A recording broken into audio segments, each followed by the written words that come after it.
चलिए अगला जो बेटा हम लोग देखेंगे वो हम लोग देखेंगे बोरॉन हैलाइड्स के बारे में, ठीक है। अगर सपोज करो मैं आपको 3 हैलाइड देता हूँ, BCl3, BBr3 और BF3, ठीक है। मैं आपको 3 हैलाइड्स देता हूँ, BF3, BCl3 और BBr3, ठीक है। ये तीनों ट्राई हैलाइड्स हैं बोरॉन के, BF3, BCl3 और BBr3। और मैं आपसे ये पूछता हूँ कि इसमें रिलेटिव स्ट्रेंथ क्या है एसिडिटी ऑफ लीविस एसिड की। मतलब अगर लीविस एसिड कैरेक्टर का ट्रेंड पूछा जाए, लीविस एसिड कैरेक्टर का ट्रेंड आपसे पूछा जाए तो आपका जवाब क्या होगा, मुझे एक सिंपल सा जवाब दीजिए, ठीक है। अगर इसका आंसर हम ध्यान से देखें तो आपको ये लगेगा कि अगर यहाँ पे फ्लोरीन है और साथ में बोरॉन है तो फ्लोरीन सबसे ज़्यादा इलेक्ट्रॉन लेगा, इस वजह से फ्लोरीन के पास सबसे ज़्यादा लीविस एसिड कैरेक्टर होगा। लेकिन इसका जो आंसर है, इसका आंसर इसका जस्ट अपोजिट है। अब दिमाग लगाने वाली बात है कि आखिर इसका आंसर जस्ट अपोजिट क्यों आ रहा है, जबकि मोस्ट इलेक्ट्रोनेगेटिव स्पीसीज बोरॉन के साथ लगी हुई है, उसके बावजूद भी लीविस एसिड कैरेक्टर सबसे ज़्यादा ब्रोमीन का है। तो इसका रीजन है बेटा बैक बॉन्डिंग। क्या है? बैक बॉन्डिंग, ठीक है। चलो अब इसकी बैक बॉन्डिंग को मैं एक्सप्लेन करता हूं। अगर तुम BF3 का स्ट्रक्चर बनाते हो, ठीक है, इन 2 बॉन्ड्स को मैं इंटैक्ट छोड़ देता हूं और एक फ्लोरीन के साथ मैं कंपैरिजन करता हूं। बोरॉन के पास एक वैकेंट सबशेल है, लेकिन फ्लोरीन की सारी सबशेल क्या है? फिल्ड हैं।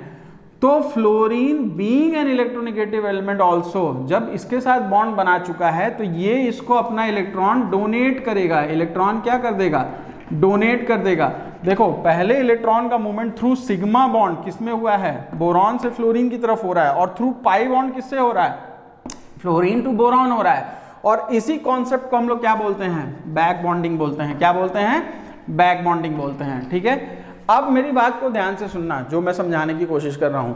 अगर बोरॉन और फ्लोरीन के बीच में पहला सिग्मा बॉन्ड बन रहा है, जहां से इलेक्ट्रॉन बोरॉन से फ्लोरीन की तरफ जा रहा है, और दूसरी बार जब फिल्ड ऑर्बिटल से वैकेंट ऑर्बिटल की तरफ इलेक्ट्रॉन जा रहे हैं बोरॉन के, तो यहाँ पे एक पाई बॉन्ड कैरेक्टर आ रहा है, पाई बॉन्ड की तरह डेवलप हो रहा है। तो क्या इलेक्ट्रॉन वापस नहीं जा रहे हैं? इलेक्ट्रॉन बैक डायरेक्शन में नहीं जा रहे हैं, और इसी बैक डायरेक्शन में होने वाली बॉन्डिंग को हम लोग क्या बोलते हैं?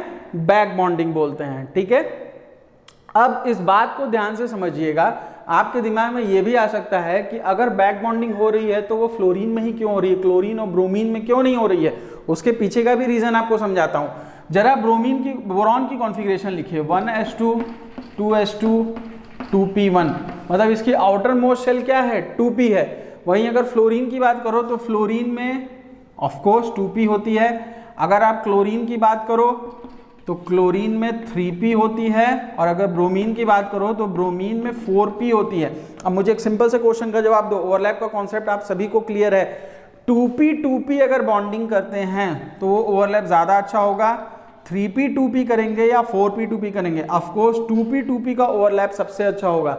दैट मीन्स कि अगर फ्लोरीन के साथ बोरॉन है तो वहाँ पे बैक बॉन्डिंग की जो टेंडेंसी होगी वो सबसे ज़्यादा होगी, और इस वजह से जो बोरॉन का इलेक्ट्रॉन डेफिशिएंट कैरेक्टर था वो कंपनसेट हो जाता है। वो क्या कर जाता है? कंपनसेट कर जाता है। इस वजह से बोरॉन यहाँ पे क्या हो जाता है? अपनी लीविस एसिडिटी को क्या कर देता है? लूज कर देता है। और इसी को हम लोग क्या बोलते हैं? बैक बॉन्डिंग या compensation of acidity. Back bonding और compensation of acidity in boron halides, ठीक है।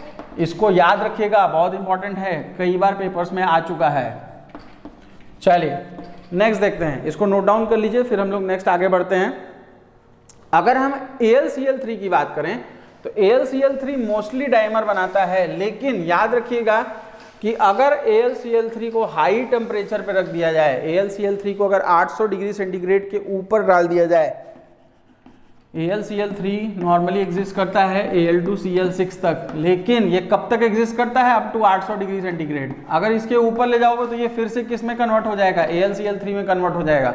और याद रखिएगा कि Al2Cl6 is not a conductor, मतलब अगर सॉलिड स्टेट में आप इसको ले रहे हो तो ये कंडक्टर की तरह बिहेव नहीं करेगा, लेकिन अगर AlCl3 आपने ले रखा है तो ये कंडक्टर है। ये देखो बहुत माइन्यूट सा क्वेश्चन है, जो कि अगर पूछेगा तो आप कंफ्यूज भी हो सकते हैं। तो इसको याद रखिएगा कि Al2Cl6 कंडक्टर नहीं है, लेकिन AlCl3 किसकी तरह बिहेव करता है? कंडक्टर की तरह बिहेव करता है। और Al2Cl6 आपको तभी मिलेगा जब सॉल्वेंट्स क्या होंगे, आइदर नॉन पोलर होंगे, मतलब इनका डायरेक्टरी कांस्टेंट कम होगा, या सेमी पोलर या लो पोलैरिटी के होंगे। अगर बहुत ज़्यादा पोलर सॉल्वेंट है जैसे वाटर, तो वहाँ पे इसके चांसेस क्या हो जाएंगे, कम हो जाएंगे, वो तुरंत क्या कर जाएगा, रिएक्ट कर जाएगा। ठीक है, चलिए इसको याद रखिएगा। आगे समझते हैं कि अगर हम BF3 की बात करते हैं, बोरॉन ट्राइफ्लोराइड की बात करते हैं, तो जो बॉन्ड डिसोसिएशन एंथैल्पी होती है उसको आप सरपास नहीं कर सकते। AlCl3 डाइमर बना रहा है, लेकिन आपके दिमाग में आएगा कि BCl3 या BF3 क्यों नहीं डाइमर बना रहा, तो उसके पीछे का रीज़न समझिए। BCl3 एग्जिस्ट नहीं करता है B2Cl6 के फॉर्मेट में। रीज़न क्या है, यहाँ पे पी बॉन्डिंग मिल रही है, और इस पी बॉन्डिंग को तोड़ के इसको B2Cl6 के फॉर्मेट में जाना क्या है, नियरली इम्पॉसिबल है, इतनी एनर्जी नहीं मिलेगी। लेकिन AlCl3 में कोई पी बॉन्डिंग नहीं मिल रही है, इस वजह से ये इजीली किस में जा सकता है, Al2Cl6 में कन्वर्ट हो सकता है। इसका मतलब ये पॉसिबल नहीं है, लेकिन ये पॉसिबल है। ठीक है, इसको नोट डाउन कर लीजिए। अब अगले लेक्चर में हम लोग पढ़ेंगे कॉम्प्लेक्सेस ऑफ ग्रुप 13 के बारे में।